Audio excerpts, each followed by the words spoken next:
We're lightweight. Yes!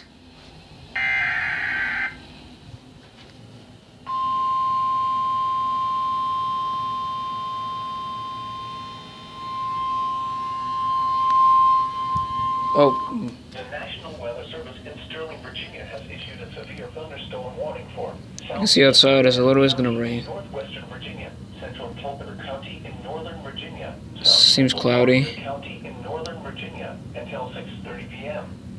At 5:48 p.m., a severe thunderstorm. There's some severe thunderstorms in the area. West of Culpeper, moving east at 10 miles per hour. Hazard 60 miles per hour with gusts and quarter-size hail. Source: radar indicated. Impact: damaging winds will cause some trees and large branches to fall. This could injure those outdoors, as well as damage homes and vehicles.